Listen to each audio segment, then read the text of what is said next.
Alors, le but de mon intervention aujourd'hui, c'est le domaine du génie alimentaire ou du domaine agroalimentaire. Je peux vous donner l'essentiel de ce domaine. Donc, sachez dans un premier temps que c'est un domaine vraiment qui est en plein essor. Dans tous les pays du monde, l'agroalimentaire est un domaine qui est très recherché. Il est bien classé dans un pays. Par exemple, la France, on peut dire qu'il occupe la première place ou bien la deuxième place dans l'industrie. Parmi les industries qui existent, le domaine agroalimentaire, il occupe la première ou la deuxième place. D'accord? Pourquoi?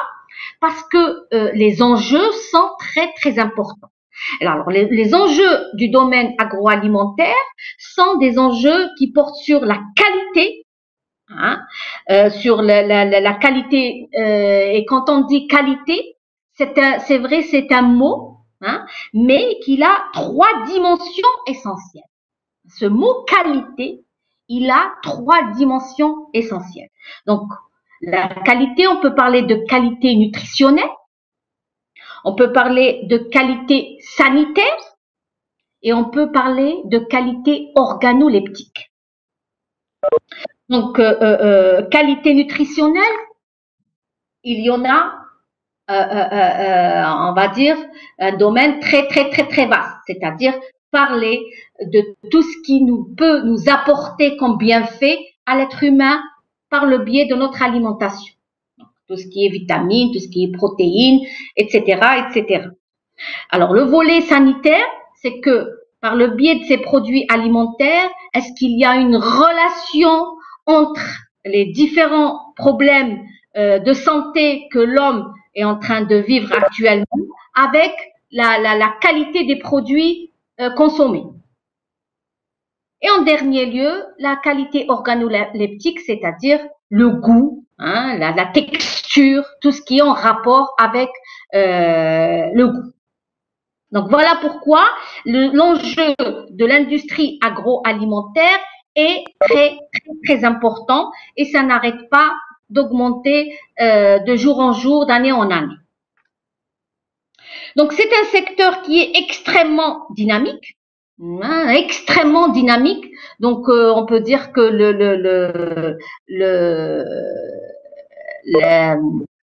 on va dire pour le recrutement, c'est toujours à la demande. Donc il y a beaucoup de demandes de recrutement dans ce domaine. Pourquoi? Parce que la recherche de développement est tout le temps en train d'évoluer. Alors, que fait l'ingénieur en génie chimique, plutôt en génie alimentaire ou en agroalimentaire? C'est quelqu'un qui a eu une formation quand même. En France, on dit des ingénieurs en agroalimentaire. Mais nos étudiants obtiennent un master 2 en génie alimentaire ou en agroalimentaire.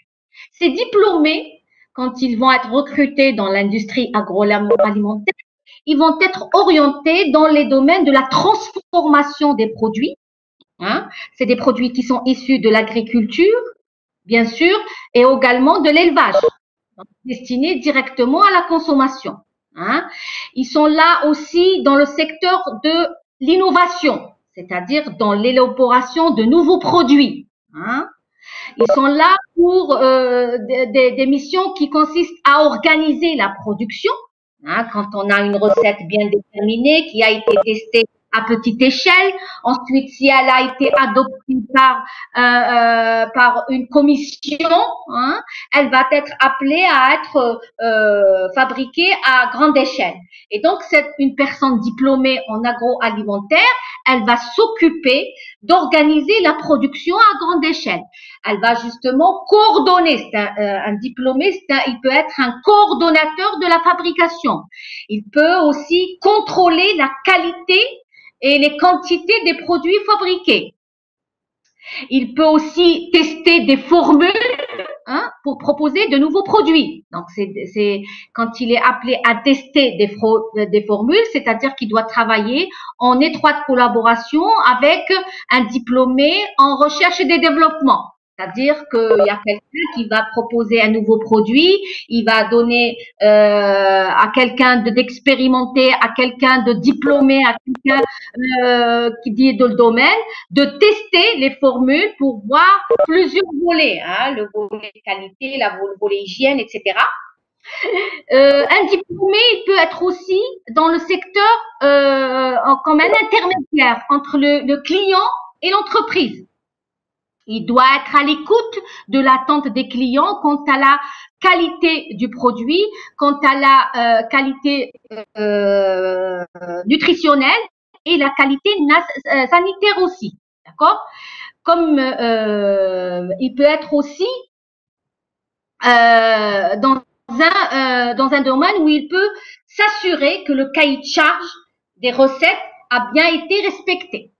Donc, il y a plusieurs domaines, on va dire, tâches qu'un diplômé peut assurer dans une entreprise à caractère agroalimentaire. Alors, dans cette diapo, votre camarade m'a demandé d'énumérer les modules que vous allez avoir en master. C'est des modules qui sont les procédés de transformation des aliments.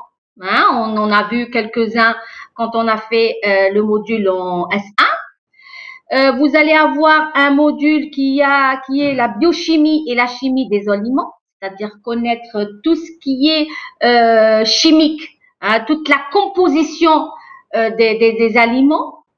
Alors, faire les opérations unitaires du génie alimentaire, c'est-à-dire que vous allez toucher, par exemple, au procédé membranaire, vous allez toucher au procédé, au phénomène d'émulsion, vous allez toucher au domaine, par exemple, de la texture, vous allez toucher à la rhéologie, vous allez toucher à plusieurs domaines. Et donc, on avait défini dans le module toutes les opérations unitaires qui ont lieu dès la réception de la matière première jusqu'à l'obtention du produit final, c'est-à-dire destiné directement à la consommation, en passant par le conditionnement, l'emballage, etc.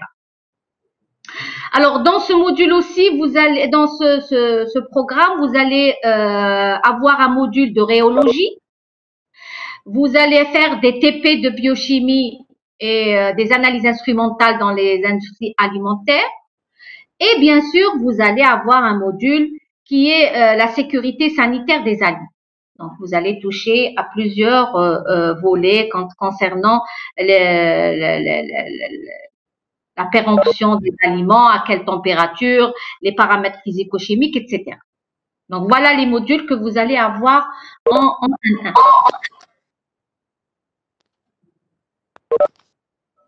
Alors, là aussi, c'est la même chose que tout à l'heure. Donc, un diplômé peut planifier la production et l'organisation des méthodes de fabrication. Il peut lui-même développer de nouveaux produits ou il peut développer aussi des procédés de fabrication d'un produit. Hein. Il peut diriger tout un service ou la coordonner toute une équipe qui va s'occuper de la production et de développer des projets industriels. Il va peut-être encadrer aussi des équipes d'ingénieurs et de techniciens.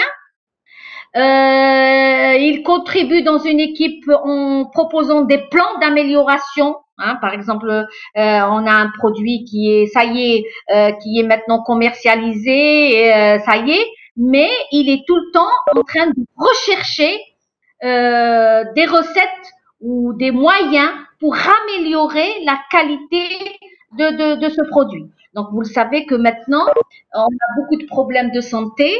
Donc, ces problèmes de santé sont liés à notre alimentation, à savoir le sucre, le gras, le sel, etc. Donc, tous les produits qu'on connaît qui sont toujours dans le marché, les chercheurs en agroalimentaire essayent de garder les mêmes produits, de garder les mêmes qualités de ces produits en agissant sur la composition. Peut-être ils réduisent le gras, ils réduisent la quantité de sucre incluse, ils réduisent la quantité de sel.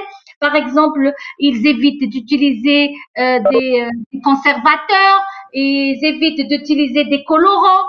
Donc, à part ça, on peut trouver aussi un diplômé ça vous paraîtra peut-être étonnant, mais les diplômés en agroalimentaire peuvent aussi travailler dans le marketing. C'est-à-dire, ils vont s'occuper des fonctions de la vente des produits. Ils savent comment donner de la publicité, comment énumérer les qualités nutritionnelles et sanitaires d'un produit pour qu'il soit plus adapté par la communauté qui va le consommer. Donc, tous ces postes de travail sont tout le temps ouverts aux nouveaux diplômés avec l'évolution de la technologie. Donc, en Algérie, vous le savez, nous sommes un pays consommateur. Donc, vous le savez déjà, il y a énormément de secteurs qui existent déjà, mais qui sont en train aussi de se réaliser. Hein, on a vu ces dernières années, on a vu plusieurs produits qui sont mis sur le marché et qui ont été bien introduits parce que le consommateur algérien il les a bien, il les a trouvés bons. Par exemple, on peut parler des pâtes. Par exemple, les produits de pâtes, ils sont maintenant très concurrents avec les produits qu'on importait avant. Hein? Tous les produits qu'on importait de l'étranger, on peut maintenant s'en passer. Hein? Par exemple, les spaghettis, les macarons, enfin les pâtes avec plusieurs formes géométriques, le couscous.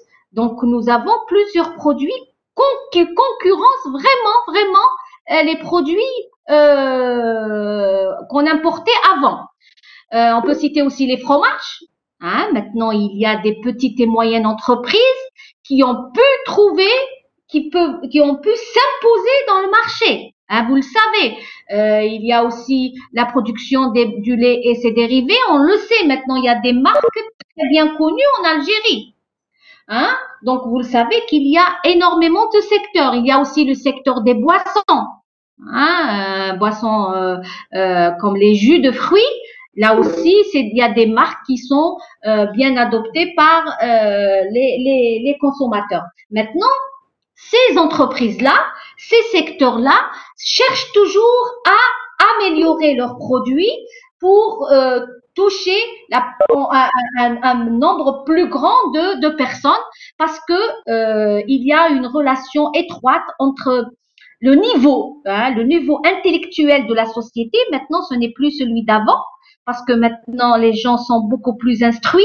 Il y a les médias qui en parlent. Il y a des gens qui parlent beaucoup de la santé et la relation entre l'alimentation et les problèmes de santé des personnes. Donc maintenant, les gens toujours sont à la recherche des produits qui contiennent moins de sucre. Donc les boissons sont déconseillées. Donc l'entreprise doit, par exemple des boissons, doit chercher, doit tout le temps en train de rechercher des moyens, des procédés, des recettes qui peuvent améliorer la qualité sanitaire de ces produits afin qu'ils soient consommés par la population. Vous avez aussi la production des céréales, vous avez la production de chocolat. Hein, avant, on n'avait pas de chocolat pratiquement chez nous, on avait très peu. Mais maintenant, il y a des petites entreprises qui naissent, hein, qui proposent une gamme de chocolat vraiment très bonne. Hein? Donc, c'est des nouveaux diplômés qui font de la recherche, qui sont partis à l'étranger, qui ont vu comment travailler pour améliorer la qualité, etc. Et donc, ils ont pu avoir une place. Et maintenant, il y a beaucoup de gammes de chocolat qui se vendent avec le marketing, par exemple, avec la foire. et qui peut donner de la publicité à ces produits. Alors, les compétences recherchées, les compétences recherchées on a un diplômé en agroalimentaire, il faut qu'il soit, il a suivi un programme bien déterminé. Il doit avoir, par exemple, outre les modules que je viens de vous citer, il doit avoir des qualifications dans le contrôle qualité des denrées alimentaires.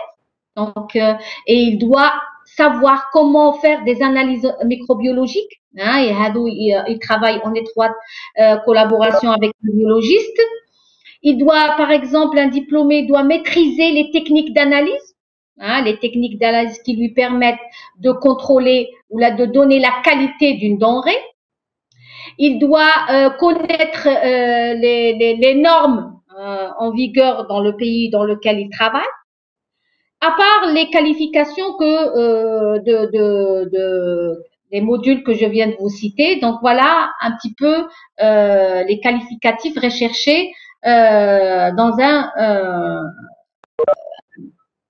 un étude ou là dans une personne qui veut travailler dans le secteur de l'agroalimentaire.